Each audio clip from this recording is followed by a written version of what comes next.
राम राम राम हरे हरे, हरे कृष्ण कृष्ण कृष्ण हरे हरे। वक्रतुंड महाकाय सूर्यकोटि समप्रभ, निर्विघ्नं कुरु मे देव सर्वकार्येषु सर्वदा। ओम देवी शारदेय नमो नमः, ओम गुरुदेवाय नमो नमः, ओम मातृदेव भव, ओम पितृदेव भव, ओम सर्व संत सज्जनाय नमो नमः। सुते माय बाबो हो, प्रथम पांडुरंगाचं स्मरण करते। चित्ती तुझे पाय डोळा रूपाचे ध्यान, चित्ती तुझे पाय डोळा रूपाचे ध्यान, अखंड मुखी नाम तुमचे वर्णावे गुण। आजची प्रवचन रूपी जी सेवा सुरू करते, त्या सेवेमध्ये आज मी भगवद्गीतेतील 8व्या अध्यायातील 5वा श्लोक, या 5व्या श्लोकावर मी आज पूर्णपणे माझं प्रवचन सांगणार आहे। तर श्लोक असा आहे, अंतकालेच्च मामेव स्मरण मुक्त्वा कलेवरम, य प्रयाति स मद्भावम याति नास्तेत्र संशया। बघा, अंतकालेच मामेव स्मरण मुक्त्वा कलेवरम, य प्रयाति स मद्भावम याति नास्तेत्र संशया।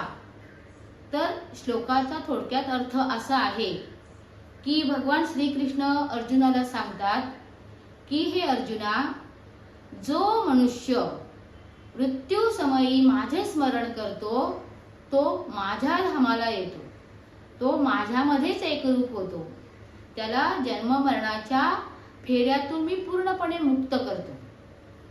बघा सते माय बापो, मरताना शेवटच्या क्षणी आपल्या मुखामधून परमेश्वराचं नामस्मरण आलं पाहिजे, म्हणून सतत माणसानं नामस्मरण करावं।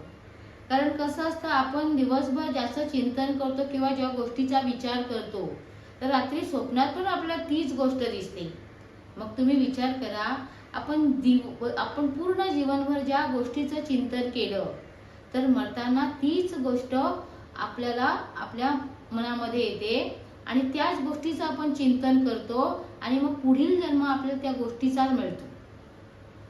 म्हणजे उदाहरणार्थ तुम्ही जीवनभर एखाद्या फुलाचा सतत त्या फुलाचा ते फूल तुम्हाला आवडत असेल तर सतत ते फूल तुम्हाला आवडत असल्याने त्या फुलाचाच विचार करत असाल तर मरतानाही ते फूल तुमच्या डोळ्यासमोर येईल आणि पुढील जन्म तुम्हाला फुलाचा मिळेल।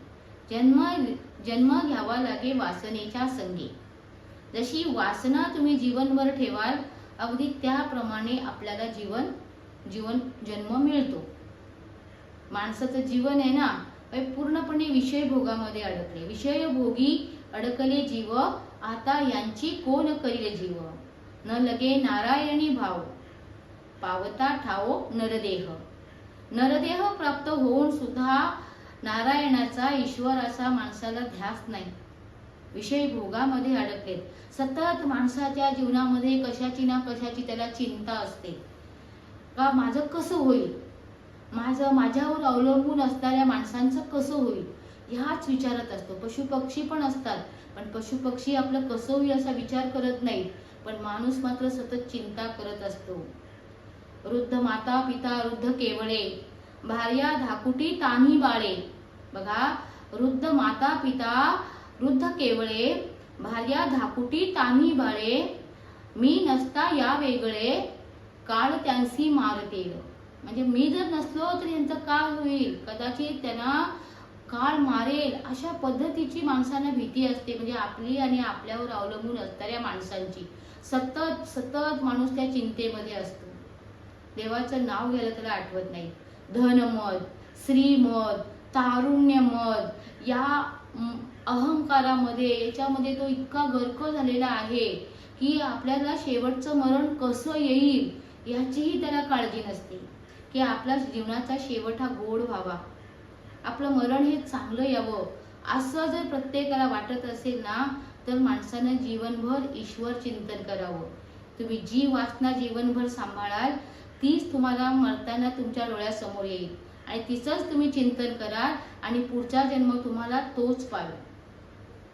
म्हणून मरताना फक्त ईश्वराचं नामस्मरण घ्यायचं. ईश्वराचं राम राम बोला, हरे कृष्ण कृष्ण कृष्ण हरे हरे, हरे राम राम राम हरे हरे. नुसता हा मंत्र जरी तुम्ही म्हटला किंवा राम राम म्हटलं, कृष्ण कृष्ण म्हटलं, विठ्ठल विठ्ठल म्हटलं, तरी सुद्धा तुम्हाला ईश्वराचं धाम प्राप्त होईल. पण माणसाला मरताना वेगळंच त्याच्या डोळ्यासमोर येतं, कारण आयुष्यभर ते चिंतनच त्यानं केलं नाही ना ईश्वराचं. त्याला फक्त भौतिक सुखांचं चिंतन, विषय भोगाचं चिंतन.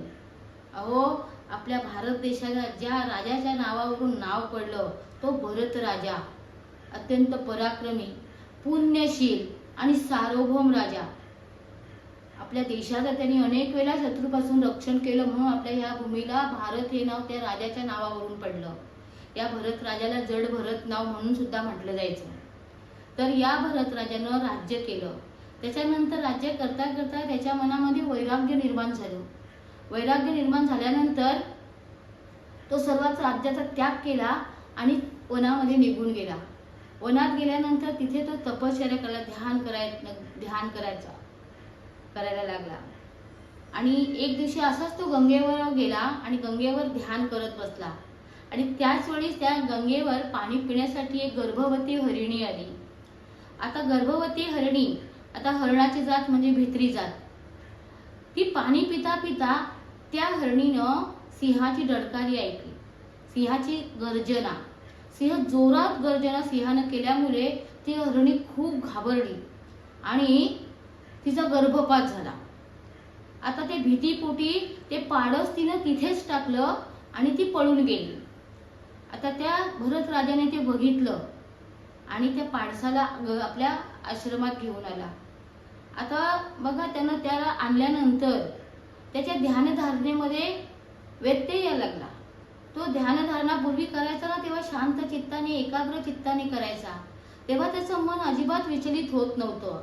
पण ज्या दिवसापासून ते पाडस आलं त्या दिवसापासून ध्यानधारणा करत असताना त्याच्या मनामध्ये विचार यायचा, मी ध्यानधारणा करतोय, पण जर सिंह आला आणि त्या पाडसाला खाल्लं तर, त्या पाडसाला चारा द्यायचा राहिलाय, त्या पाडसाला पाणी पाजायचं राहिलंय, असं त्याच्या मनामध्ये सतत ते चिंतन त्या पाडसाचं, त्या हरणाच्या पाडसाचंच व्हायला लागलं. आणि एक दिवशी तो मरण पावला. मरतानाही त्याच्या डोळ्यासमोर तो हरिणच होतं, ते पाडसच होतं बघा. आणि मेल्यानंतर या भरत राजाला पुढचा जन्म हरणाचा मिळाला. अहो, ज्यानं राज्य त्याग केलं, त्यानं वैराग्य धारण केलं, त्याला पुन्हा मृत्यू येऊ शकला नसता तो. परंतु त्या हरणाच्या पाडसामध्ये जीव अडकल्यामुळे त्याला पुढचा जन्म हरणाचा मिळाला. आणि जेव्हा ते हरिण झालं तेव्हा त्या राजाला ती जाणीव पण करून दिली बघा, की जड भरत राजा हरणी गर्भी गेला, जड भरत राजा हरणी गर्भी गेला आणि घाला तो घातला वासनेने. म्हणजे वासना ही वाईट असते. मरताना कुठल्याही प्रकारची माणसानं वासना ठेवू नये.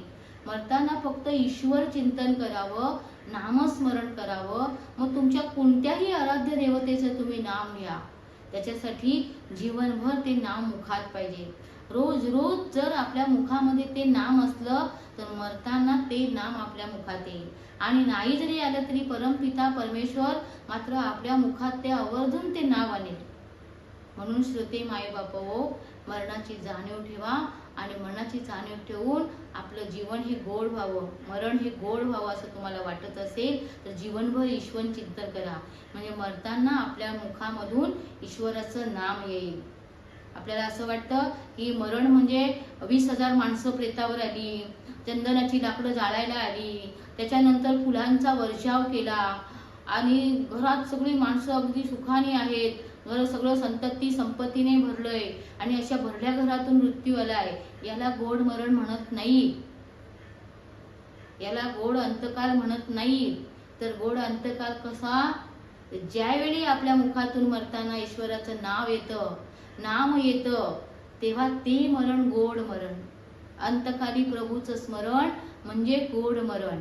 म्हणून जीवनभर ईश्वराचं नाव घ्या. याचसाठी केला होता अट्टहास, शेवटचा दिवस गोड व्हावा. शेवटचा दिवस जर गोड व्हावा असं वाटत असेल, म्हणजे अंतकाली तुमच्या तोंडामधून मुखामधून ईश्वराचं नाव यावं असं वाटत असेल, तर जीवनभर ईश्वराचं नामस्मरण करा. तर शेवटच्या क्षणी तुम्हाला देवाचं नाव तुमच्या मुखातून येईल, म्हणजे तुमचा शेवटचा दिवस गोड होईल. बघा श्रोतमाय बापो, गीता हा भगवद्गीता आपल्या भारतातल्या हिंदू धर्मियांच्या, आपल्या भारताचा अध्ययन धर्मग्रंथ आहे. आणि ही भगवद्गीता अर्जुन आणि श्रीकृष्ण या दोन मित्रांमध्ये, सख्यांमध्ये झालेली आहे. आणि या भगवद्गीतेचा मुख्य विषय आहे की इथे नैतिकतेचा उपदेश दिलेला आहे, नैतिकतेचा उपदेश. आणि भगवद्गीतेत फक्त 5 गोष्टींबद्दल सांगितलेलं आहे: ईश्वर, प्रकृती, काल, जीव आणि कर्म. बघा नीट ऐका, भगवद्गीतेत फक्त 5च गोष्टींसंदर्भामध्ये उपदेश केलेला आहे: ईश्वर, प्रकृती, काल, जीव आणि कर्म. या 5 गोष्टींच्यावरून भगवान श्रीकृष्णांनी अतिशय सुंदर आणि समर्पकपणे नैतिकतेचा उपदेश अखंड मानव जातीला केलेला आहे. म्हणून भगवद्गीता प्रत्येकाने वाचावी, त्यातल्या श्लोकाचा अभ्यास करावा, म्हणजे जीवनात जगण्याचा अर्थ माणसाला कळतो. पुन्हा श्रोते मायबापो, पुन्हा एकदा श्लोकाचा मी उच्चारण करते आणि माझी प्रवचनरूपी सेवा संपवते. तर ऐका: अंतकालेच्च मामेव स्मरणयुक्ता कलेवरम, अंतकालेच्च मामेव स्मरणयुक्ता कलेवरम, ये प्रयातीच्च मद्भावम, ये प्रयातीस्स मद्भावम, याती नास्तेत्र संशया. म्हणजेच शेवटच्या क्षणी मृत्यू समय ईश्वराचं नामस्मरण केलं तर आपल्याला ईश्वराचा धाम प्राप्त होतो, यात काहीच संशय नाही, असे श्रीकृष्ण अर्जुनाला सांगत आहेत. इथेच माझी प्रवचन रूपी मी सेवा संपवते.